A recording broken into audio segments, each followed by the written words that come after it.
went out to rent a car.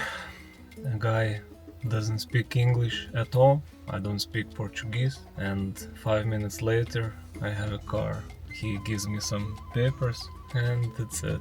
Gives me the keys and I have the car for 1 month. What a world we live in. It's amazing. It's Sunday, big day, fun day for poker as always. Gonna start my session in a few minutes. First online Sunday in Brazil. Yeah, don't have a monitor yet. I'm gonna play on my laptop. My energy is a little bit low. Something from yesterday maybe. Some mosquitoes bit, so maybe some disease, but hopefully not. Ordered monitor, but it didn't arrive yet. It's still the same tables and I'm not a huge multi-tabler, so it's definitely fine. This is the setup we are working with today, using books to help. Good morning, Monday. Had a nice session yesterday, very good quality, a lot of deep runs, but didn't close on anything and ended up in small minus. I was fasting all the session, had breakfast and didn't eat anything throughout. So I think I'm gonna do the same today.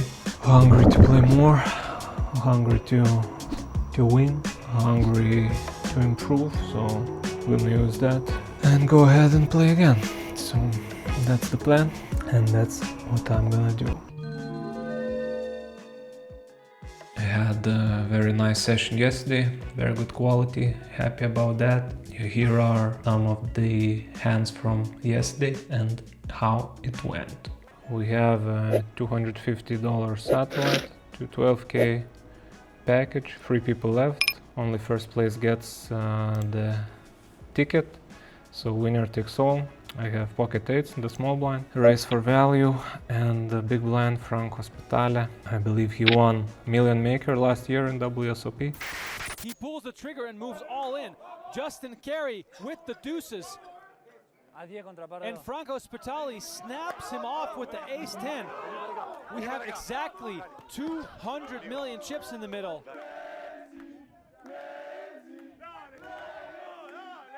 The Americans want a deuce, the Argentinians a 10. Let's see what the flop brings. Oh, deuce in the window, a 10 behind it. Justin Carey hits a set. 97% now to double up to 200 million. Flop the stacks. Franco Spitali in a world of hurt here, and an ace hits on the turn, opening up runner potential. It's never easy. It's never easy. The chants for Messi are as loud as they've ever been. That, of course, the 10 on his back as he carried Argentina to the World Cup. Can Spitali close it out? It's an ace on the winner. There it is! And Spitali hits a full house and wins the bracelet at $1.25 million, and beer is raining down on him. Everybody is losing their minds.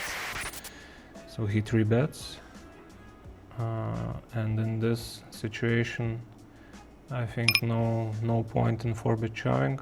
I want to keep his bluffs, which have just 1 overcard usually, like King X, Queen X, maybe even some weakest Ace X you can do this with.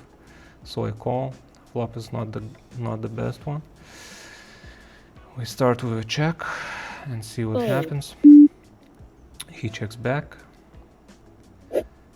I can still have the best hand at this point, but of course he can have queens, jacks, some king x, set of kings, not too many 10x, I don't think.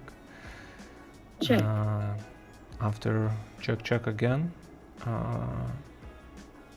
I can still have the best hand, but I don't think there's much value in betting, in block betting, so I just check and try to get a showdown.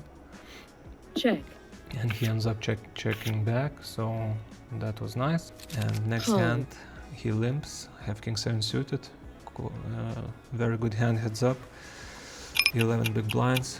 I just shove for value, and he snap calls and we're all in for for the ticket, for the package. He has a monster hand and we're way ahead after flop, but he turns me dead. Then 10-3 off on the button. I decided to go aggressive route with the polarized in these raises. Have very good hands to be ready to raise call, or have weaker hands that don't want to limp call usually. So I go ahead and raise on this flop. Continuation bet, a little bit over third pot. Try to win the pot right there, but he calls. Turn is not the greatest one, but I pick up a gut shot, like weak gut shot, not giving me the nuts even if I hit it, but I go ahead and bet. Try to fold out some 4x, maybe even 6x can fold on this river. But if to bluff something, I think this hand is not a terrible candidate to do it. I don't have any showdown value, and he can still fold out some 4x, 7x, king highs, but he has a straight, so he doesn't fold that, and we are down to 7 big blinds. As long as wow! Okay! And we're out there. It's okay. Jack 7 off, another decent hand with 7 big blinds, so we just go all in. Can get called by worse. And he calls with 9-7 suited. It's a fine call. And we need to hold. And we do hold. And we are back to the game. All in. He goes all in. I have another monster hand. I call, of course, and we need to hold against Queen 5 suited to regain the chip lead. Turn is good. Flop it was good. Turn is good, and we make a double up. Ace 8 suited. I could definitely induce a raise, induce and call a shove if this effective, and just play post flop as well when he gets called, but I go all in and he calls with queen suited, so we roll in again for huge pot, and need to avoid a lot of outs, and we double up. Pick up queen high, queen 7, happy to just go all in. I go all in. All in. Call. He calls, and we roll in for the trophy. Not trophy, for the package. Flop we good. Turn was still good, and need to dodge the river for the ticket, and we get 12k. So yeah, this 250 satellite with small overlay, like 2 or 3 people overlay, it was a winner takes all 12k package. Very happy to take it down. A big bubble heads up. We played very long heads up for like, I don't know, 1 hour, maybe even longer. So it got quite shallow. Fortunate enough to come back from 5 big blinds, and when he had like 25 or 30, and take it down. So we're against 4s and ace queen, and we knock out the person and double up against the bigger stack. So that's good news, and let's see what bounty we get. And it's not a minimum bounty, it's $252. Minimum would be 53, and another stack goes all in from the blind, so we're in perfect shape against ace queen and ace 3. Need to hold, and another bounty, and double up against the bigger stack. So that's a huge pot, 47 big blinds. Let's see what bounty I get, and that's minimum bounty. So he called with a deuce of hearts before, he calls again, and this time he has ace 10 off, but we turn a king and we double up and get another knockout for another bounty. Let's see what's the bounty, and the bounty is minimum. Jack 10 off against king 10 off, end up king 9 off, sorry.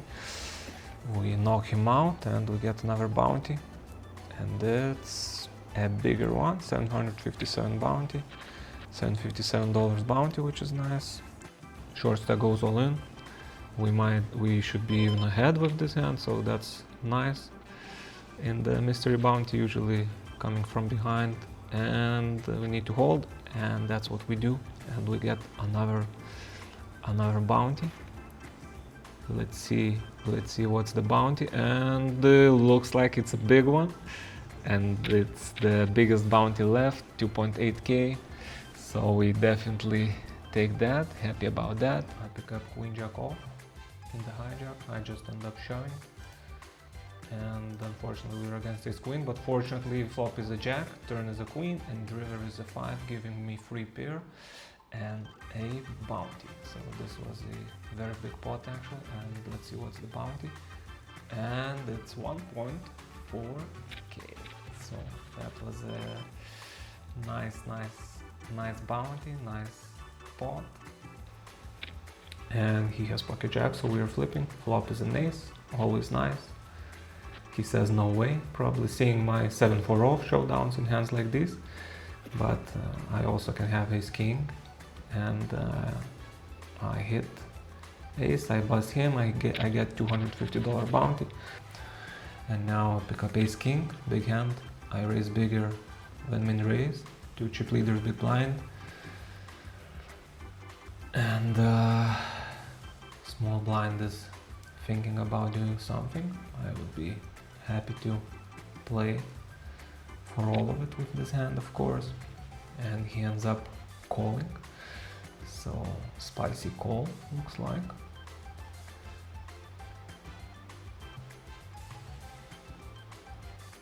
But big blind is thinking about something, and he goes all in, so I'm gonna play a big one. Gonna play a big one for the chip lead. For a big chip lead.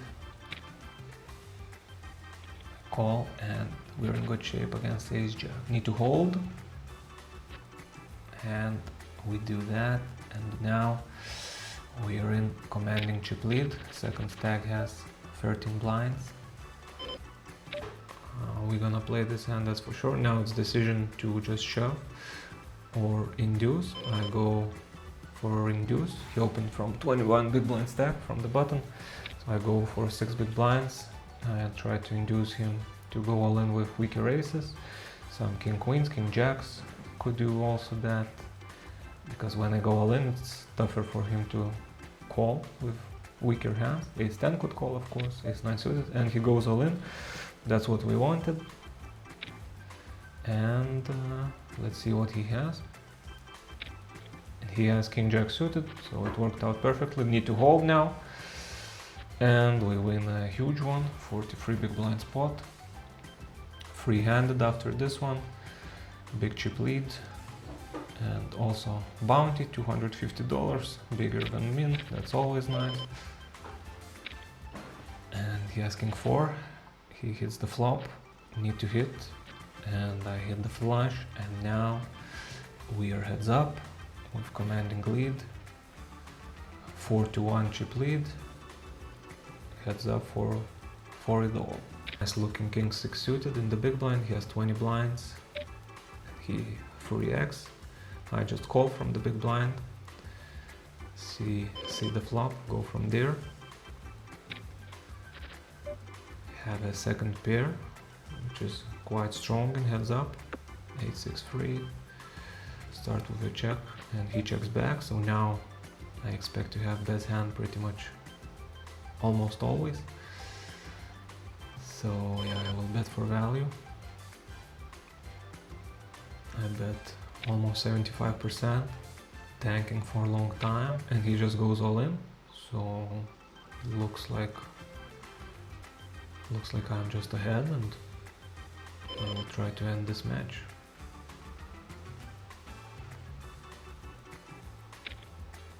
He has ace 4, but the river is an ace, and he hits his 2 pair, and now we play from behind. He has the lead. So yeah, a few hands later, pick up 10-6 of clubs, he raised 3x again on the button. Flop a second pair one more time, he bets half pot, jack high. I start with a call, see what the turn brings. Turn is a brick, deuce. So let's see what happens next. I check, and he bets a little bit over 40%. It was a little bit strange sizing, but of course I have a second pair. It's should be ahead a lot of the time. Felt like I'm ahead a lot of the time there. And river is again the ace. I check, and I'm not sure what I'm gonna do if he shoves, and he shoves quite quickly. And at this point, I think he wouldn't shove his, if he rivered an ace, he wouldn't shove just one pair so quickly. And to bet an ace on the turn didn't make much sense. And yeah, I thought he could have king 5, queen 5, hands like this, like all kinds of bluffs, but he had ace 4 again, and he rivered 2 pair, and I ended up hero calling. I won one heads up and lost the other one, so got a little bit lucky in the bigger one and unlucky in the smaller one, so overall lucky tomorrow. My friend Renat is coming. I'm gonna go pick him up from the airport. See you soon. So we just came back from the airport. Luggage is not with Renat, and here's Renat, our legend. Where are you going, Renat? I lost my luggage. You didn't lose it, I think. I think so. But I have to check it. You I go to back to airport? Yeah. To find my luggage. With all my information on my notebook. Okay. Because I have to crash on scoops, you guys. When you met us on the tables, run. You understand? You heard the message? We're coming for you, motherfuckers. Today is Sunday, another day, another beautiful Sunday, and I'm gonna go at it. How to win in poker in 2025. What is the key ingredients for people to be winning in 2025 in poker? What do you think? What's the most important? Exploit, Not to play like GTO. It can be the worst way, Do you need to be aggressive? Of course, yeah. It's only aggressive play, Only. But no, I joke. Play tight, guys. Play tight. We'll do our job. You play tight. I understand. Okay. Thank you for your time. And Yeah. good luck today. Yeah, thanks.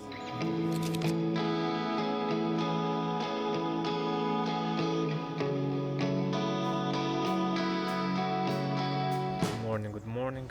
Today is Monday. Played like 12 hours yesterday, but yeah, just a couple semi-deep runs, no real deep run, and ended up in minus, like minus 5k or something like that. Don't like to plan too much on Mondays. I already learned that on Mondays it's nice to cool off after Saturday and Sunday sessions. Pleasantly surprised with the quality everywhere. Like you pay very little to get very good quality things and services. Like this massage, 90 minutes massage, cost like $40 or so, and it was like one of the best massages in my life. So shout out Brazil, shout out Florianopolis, really great place. The only small minus is that people don't like to speak English, so in a lot of places just need to use translator or learn Portuguese. So that's the way. Of course, if you have to stay here for a longer time. Yeah, I realized I was thinking a little bit, and I understand that I'm not the hardest working player. I'm not the hardest working poker player. That was never my strength, to be honest, in poker. Like, my biggest strengths are, I think, staying consistent and bringing my A game very often, staying present, not getting too high or too low on emotions, and just adapting to each table individually. I think that's my big strength, and I should use that more often, and that's what I'm gonna do. Also, like knowing that I'm not the hardest working person, I want to work at least a little bit more on my game. Like, I work on it, but I'd like to work a little bit more on it, and that's what I'm gonna do. Yeah, not to have like strict schedule of when I'm gonna do it or like what I'm gonna do. I think I need more chaos, and that's where, when I operate the best, that's when I feel the best. Not to have like very strict schedules, just feeling it out each day. Yeah, that's the plan. Just complete freedom to myself, and exciting period ahead. Big online month, then big month live in WSOP in Las Vegas. So exciting times to be a tournament poker player. Thanks for watching, and see you guys next time.